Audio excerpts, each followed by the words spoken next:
marche sur la tête sur Europe 1. Il y a des auditeurs qui nous appellent 01 80 20 39 21 et tous les jours à partir de maintenant, dans la dernière demi-heure, ça va être tous les auditeurs. On va prendre plein d'auditeurs qui peuvent réagir sur tous les sujets qu'ils veulent. On va faire, c'est un melting pot de sujets. Donc appelez-nous 01 80 20 39 21. On va démarrer par Thomas qui lui veut revenir sur Édouard Philippe. Bonjour Thomas. Bonjour Cyril, bonjour à toute l'équipe. Meilleurs vœux pour cette nouvelle année. Bonne année Thomas. Meilleurs vœux et bonne année Thomas. Merci d'être avec nous. Thomas de Seine-et-Marne. Et Thomas voulait réagir à Édouard Philippe qui s'est fait bousculer hier sur France 5 parce qu'on lui a reproché d'avoir dîné avec Marine Le Pen. Oui, tout à fait. Excusez-moi, je suis un peu essoufflé parce que je reviens de chez un client et j'attendais de passer. Vous faites quoi dans la vie Thomas ? Je suis agent immobilier. Très bien.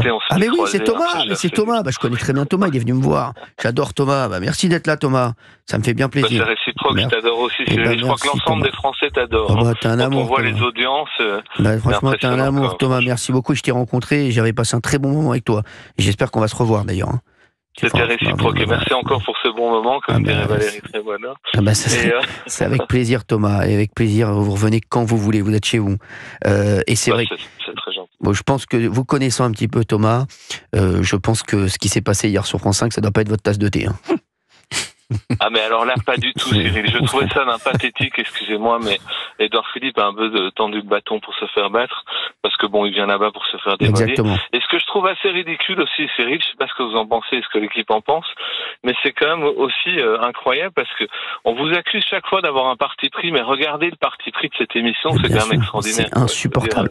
C'est un parti pris, mais eux, en plus, ils s'en cachent pas, et ils n'ont aucun problème à ne pas s'en cacher, et personne ne leur dit quelque chose.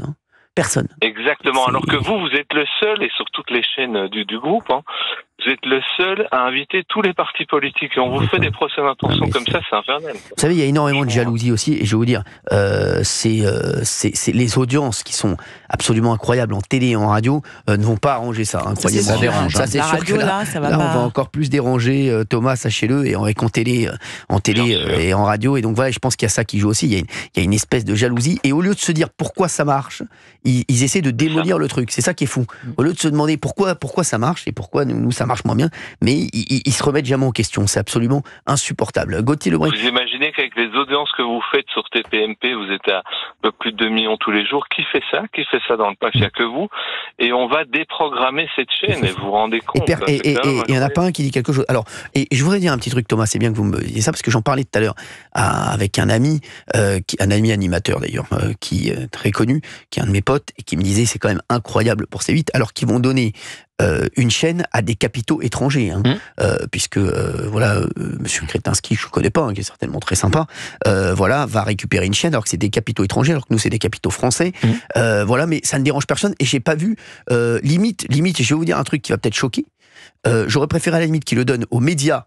Allez, la LFI, à la limite, moi je vous le dis, j'aurais préféré qu'il le donne aux médias qu'à des fonds étrangers. Je suis désolé, excusez-moi, moi je suis comme ça, je le dis franchement, et vous savez que vous connaissez une sorte de préférence nationale pour la LFI, mais j'aurais préféré que ce soit le média qu'un média, je suis désolé, les capitaux français aujourd'hui, c'est incroyable qu'on ne privilégie pas les entreprises françaises. En plus, ils se mettent une balle dans le pied. C'est-à-dire une entreprise française qui fait travailler énormément de gens, qui était une successful, et on va arrêter une chaîne. Mais c'est ça surtout. Mais vous savez, si je puis me permettre, pardon de vous couper, allez, Thomas. C'est que je pense qu'en fait, vous étiez l'homme à abattre, et vous le savez, de par votre réussite, de par le succès de tout ce que vous faites, et ils ont dû improviser derrière. C'est pour ça qu'ils l'ont donné un petit peu à n'importe qui. Il paraît que alors c'était assez politique. Croyez-moi, il y avait des promesses qui ont été faites. Je pense, oui, je vous le dis, c'est incroyable. Je pense qu'il y a des copinages, sachez-le, et que on est d'accord, Gauthier Lebret, on sait très bien. Il y a des liens entre M. Kretinsky et le pouvoir en place. Exactement, on va pas se raconter l'histoire. Me semble-t-il. Oui. Me semble-t-il. Oui. Donc on ne veut pas lutter contre le chômage. Me semble-t-il. Et surtout, c'est des capitaux étrangers. Et ces capitaux étrangers ne vont pas réemployer les 400 salariés qui vivaient grâce à C8. Ça sera une beaucoup plus petite structure qui n'est absolument pas préparée.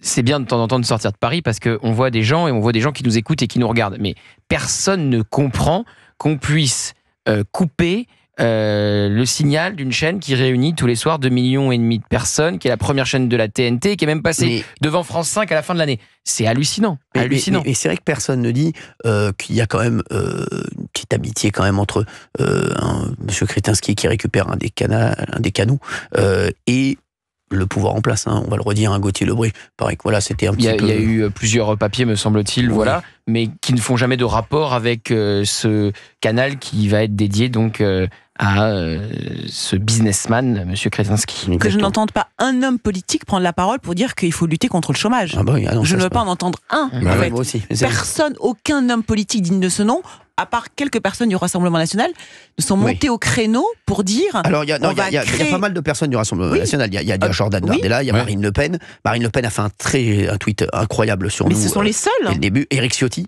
Voilà. Oui, mais ça devrait faire l'unanimité. Tout le monde devrait dire, mais mon Dieu, on met des gens au chômage, on met des familles au chômage, on met des gens dans leur... Enfin voilà, qui vont avoir des problèmes. Je trouve que c'est pour un truc qui ne va pas marcher, c'est sûr. On va pas et toute la gauche, aucun mot non plus pour les 400 salariés. Aucune... souvent on nous parle de la confraternité. Ah, vous n'êtes pas très confraternel, mais c'est tout le reste de la profession qui n'est pas confraternel. Là, il y a une chaîne qui est fermée de manière absolument arbitraire, qui met donc une décision qui provoque la perte de l'emploi de potentiellement de 400 personnes. Enfin, tout ça n'intéresse pas les confrères. C'est incroyable. Tout le monde s'en fout. L'indifférence générale. Exactement. On est d'accord. Oui, c'est fou. Merci Thomas d'avoir été avec nous en tout cas. Avec grand plaisir. Je vous fais un gros bisou Thomas et j'espère vous voir bientôt. Merci Thomas. Allez, on va se retrouver dans une minute. Sur la tête sur Europe 1, 17h41. On est en direct. Merci d'être là et merci d'être aussi nombreux à nous écouter puisque cette émission est l'émission qui a le plus progressé de toutes les émissions de tout le marché radio. Donc merci à vous. C'est vrai. Merci de votre fidélité. Merci d'être de plus en plus nombreux à nous écouter entre 16h et 18h. Vous nous appelez 01 80 20 39 21 et c'est vrai qu'il y a pas mal de gens qui réagissent aussi à cette affaire, mine de rien, qui sont venus sur l'affaire C8, donc vous avez vu la décision de l'Arcom, donc confirmée par le Conseil d'État. Il y aura encore un autre recours au Conseil d'État bientôt, mais c'est vrai que on va pas se mentir, le pouvoir en place est très ami avec, très proche de Daniel Kretinsky, un milliardaire tchèque qui a réussi à avoir une fréquence à la place de C8 où voilà, donc c'est quand même écoutez, moi je dis ça, je dis rien. Sans qu'on connaisse vraiment les dessous du projet, on ne sait pas si ça sera prêt pour mars prochain. Donc visiblement, il doit y avoir Raphaël Enthoven, Caroline Fourest dans cette aventure. Ça va marcher là. Raphaël Enthoven et Caroline 19h, 21h, ça va. Premier talk de France, non ? La premier talk de la rue, je pense. Premier talk du quartier entre Raphaël Enthoven et c'est l'adaptation, vous savez, de leur magazine qui s'appelle Franc-Tireur. Ouais, bien sûr. Le média aurait fait plus d'audience. Le média aurait fait plus d'audience. Mais je suis d'accord. Moi, j'aurais préféré qu'on le donne aux médias. Vous avez vu mon honnêteté, franchement, je le dis, j'aurais préféré qu'on le donne aux médias. Voilà, je le dis. Et pour les auditeurs, c'est le média, c'est proche de la France Insoumise, c'est un média en ligne. À la limite, je préfère. Les mecs, c'est n'importe quoi. Excusez-moi. C'est n'importe quoi, mais bon, c'est du copinage. C'est Magouille et compagnie. On va pas se raconter l'histoire. Comme la télévision, c'est Magouille et compagnie. Ça, tous les coups sont permis. La télévision, vous savez, il faut avoir le dollar. Un témoignage. Non, mais ils sont absolument. Ces gens sont absolument incroyables. Voilà. Mais je vais vous dire, à qui ils ne pensent pas avant tout. Ils pensent pas aux Français.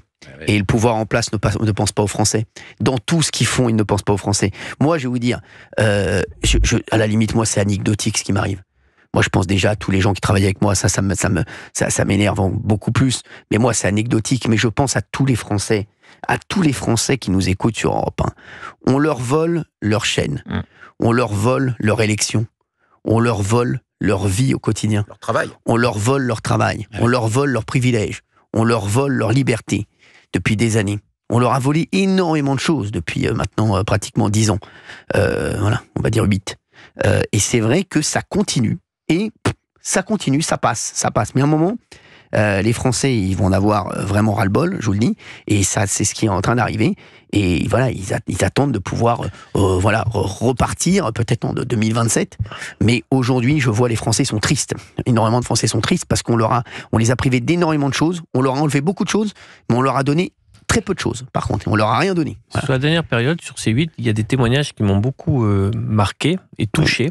c'est des personnes de conditions très modestes pour qui la journée est très compliquée. Bien sûr. C'est-à-dire que les épreuves de la vie sont très dures, notamment les gens frappés par la précarité, les fins de mois difficiles, et qui m'ont souvent dit, et notre petit bonheur de la journée, c'était de retrouver Cyril. Bien sûr. Et parce que c'est un moment important pour nous.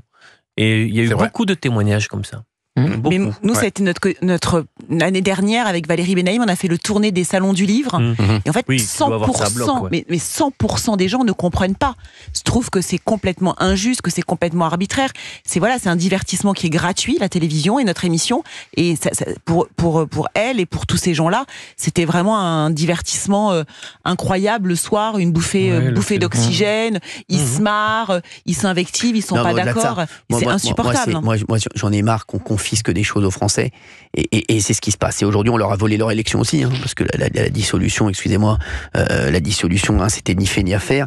Et les conditions de la dissolution et les conditions de ce qui s'est passé entre les deux tours, on leur a volé leur élection. On a volé leur élection aux Français une fois de plus, par des petites magouilles, des arrangements, entre partis, des arrangements entre les deux tours.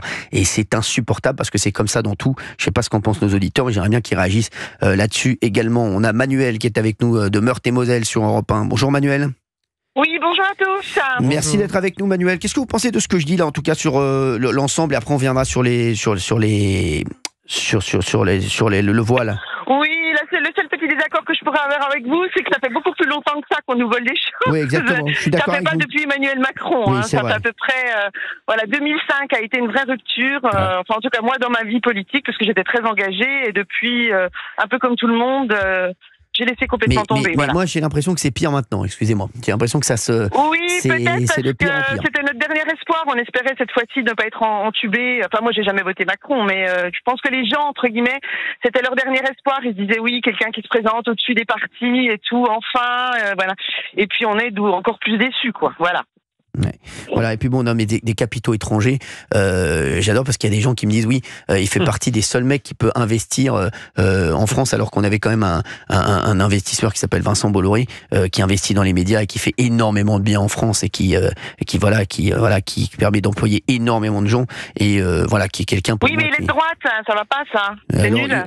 Il a jamais dit qu'il était de droite ou pas, hein, Vincent Bolloré. Vincent Bolloré, il a jamais rien dit. Non, mais c'est Vincent Bolloré, exactement. Il dit ça va pas. On lui fait dire des choses, mais il a jamais rien dit. Vincent Bolloré, il fait son travail, et il essaie de. Non, mais je vous jure que c'est vrai, c'est bien que vous le disiez, Emmanuel. Merci Emmanuel, parce que on lui fait dire des choses, mais il dit jamais rien. Lui, vous savez, il pense aux gens, il pense à faire travailler des gens. Il est extrêmement fidèle avec ses équipes et avec les gens qui travaillent avec lui depuis des années. Et ça, c'est le plus important. Mais c'est vrai que quand on me dit oui, mais il est capable d'investir en France, moi, je préfère que ce soit des Français qui investissent en France plutôt des capitaux étrangers. Voilà. Mais après, moi, peut-être je suis à côté de la plaque, mais je ne pense pas. Je pense qu'aujourd'hui, il y a énormément de Français qui pensent beaucoup plus comme moi que le pouvoir en place actuel. Enfin, surtout qu'il peut y avoir des lendemains qui déchantent sur les capitaux étrangers. Exactement. Pouvoir en place, enfin, ce qu'il en reste. Et puis en plus, il va pas du tout investir ce que Vincent Bolloré investissait dans les médias. Bien sûr. Donc il va pas employer du tout le même nombre de personnes. Bien sûr, ça va être catastrophique.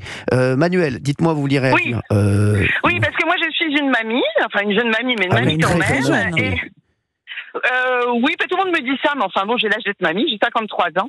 Et voilà. Et je voulais réagir par rapport au port du voile à l'université et dans les sorties scolaires. Alors, moi, ma fille, quand elle était à l'université, déjà, elle militait contre le voile.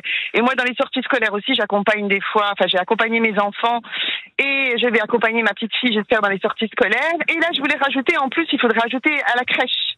Oui. Parce que les crèches aussi, je parle des crèches municipales, je parle pas des crèches privées ou des crèches parentales, mais les crèches municipales. Alors il est bien dommage que le gouvernement ne veuille pas suivre ça, parce que moi je suis pas du tout sur le point de la laïcité. Je trouve qu'on se trompe avec le voile de parler de laïcité, on se trompe très lourdement. De toute façon, la laïcité, on la met à toutes les sauces. Et c'est juste une question d'image de la femme et d'une question de différence de civilisation. Moi, mes deux belles-sœurs sont musulmanes, mais ça ne se voit pas. Voilà, elles mettent le voile quand elles rentrent à la maison, tout comme moi, je suis catholique pratiquante et je mets le voile quand je vais à l'église. Mais dans la rue, ça ne se voit pas. Et je pense qu'il faut surtout parler d'image de la femme. On est d'une civilisation où la femme, elle montre ses cheveux en public. Et que j'ai pas envie non plus que les petits, les tout petits, parce que là, il faut savoir que c'est 80% de femmes voilées dans la crèche de ma petite fille. 80%. C'est pas 10%, c'est pas quelques femmes, c'est 80%. Et j'ai pas envie que ma petite fille, la première image qu'elle ait de 0 à 3 ans de la femme, c'est une femme qui soit obligée de se couvrir le visage pour être décente. Et ensuite, ça va aller à l'école quand elle va partir en sortie scolaire. Elle aura de nouveau l'image de femmes qui sont obligées de se couvrir la tête, donc d'être infériorisées par rapport aux hommes. Et à l'université, je trouve que c'est complètement faux de dire que là on est adultes, parce que vu les jeunes d'aujourd'hui, je sais pas quand est-ce qu'ils sont adultes, mais c'est certainement pas à l'université. Ils sont pas finis encore à l'université.